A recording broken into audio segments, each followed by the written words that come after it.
कार्तिक मास महात्म्यम अध्याय 11। एक बार सागर पुत्र जलंधर अपनी पत्नी वृंदा सहित असुरों से सम्मानित हुआ सभा में बैठा था। तभी गुरु शुक्राचार्य का वहां आगमन हुआ। उनके तेज से सभी दिशाएं प्रकाशित हो गई।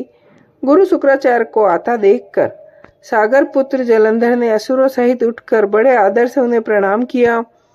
गुरु शुक्राचार्य ने उन सबको आशीर्वाद दिया। फिर जलंधर ने उन्हें एक दिव्य आसन पर बिठाकर स्वयं भी आसन ग्रहण किया। फिर सागर पुत्र जलंधर ने उनसे विनय पूर्वक पूछा, हे गुरुजी, आप हमें यह बताने की कृपा करें कि राहु का सिर किसने काटा। इस पर दैत्य गुरु शुक्राचार्य ने विरोचन पुत्र हिरण्यकश्यपु और उनके धर्मात्मा पुत्र का परिचय देकर देवताओं और असुरों द्वारा समुद्र मंथन की कथा का संक्षेप में सुनाते हुए बताया कि जब समुद्र से अमृत निकला तो उस समय देव रूप बनकर राहु भी पीने बैठ गया। इस पर इंद्र के पक्षपाती भगवान विष्णु ने राहु का सिर काट डाला।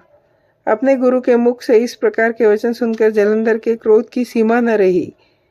उसके नेत्र लाल हो गए। फिर उसने अपने धस्मर नामक दूत को बुलाया और उसे शुक्राचार्य द्वारा सुनाया वृतांत सुनाया।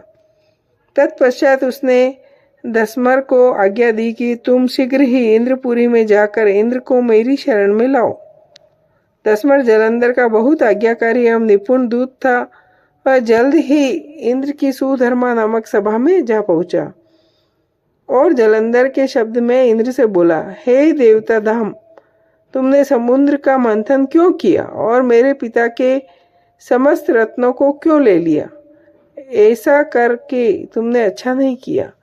यदि तू अपना भला चाहता है तो उन सब रत्नों एवं देवताओं सहित मेरी शरण में आ जा, अन्यथा मैं तेरे राज का ध्वंस कर दूंगा। इसमें कुछ भी मिथ्या नहीं।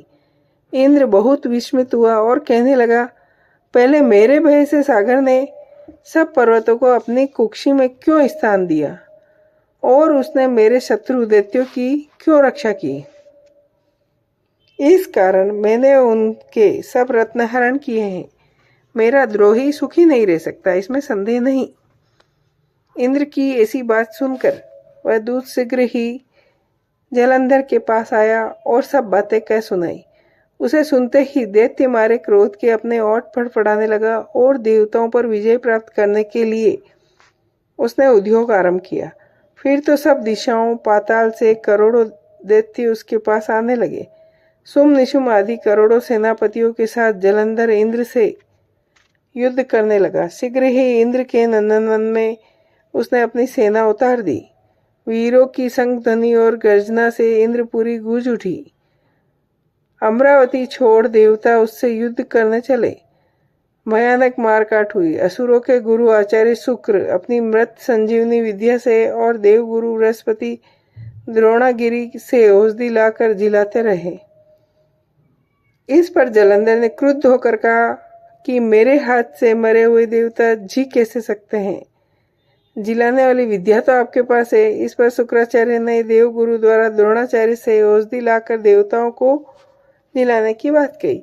यह सुनकर जलंधर और भी कुपित हो गया। फिर शुक्राचार्य जी ने कहा, यदि शक्ति हो तो द्रोणागिरी को उखाड़कर समुद्र में फेंक दो, तब मेरे कथन की सत्यता प्रमाणित हो जाएगी। इस पर जलंधर कुपित होकर जल्द ही द्रोणागिरी पर्वत के पास पहुंचा। अपनी भुजाओं से पकड़कर द्रोणागिरी पर्वत को उखाड़कर समुद्र में फेंक दिया। यह तो भगवान शंकर का तेज था, इसमें जलंधर की कोई विचित्रता नहीं थी। तत्पश्चात यह सागर पुत्र युद्ध भूमि में आकर बड़े तीव्र गति से देवताओं का संहार करने लगा। जब द्रोणाचार्य जी औषधि लेने गए तो द्रोणाचल को उखड़ा हुआ शून्य पाया। वह भयभीत तो देवताओं के पास आए और कहा कि युद्ध बंद कर दो, जलंधर को अब नहीं जीत सकेंगे। पहले इंद्र ने शिवजी का अपमान किया था, यह सुन देवता युद्ध में जय की आशा त्याग कर इधर उधर भाग गए। सिंधु सुत निर्भय हो अमरावती में घुस गया। इंद्र आदि सब देवताओं ने गुफाओं में शरण ली। जय हो।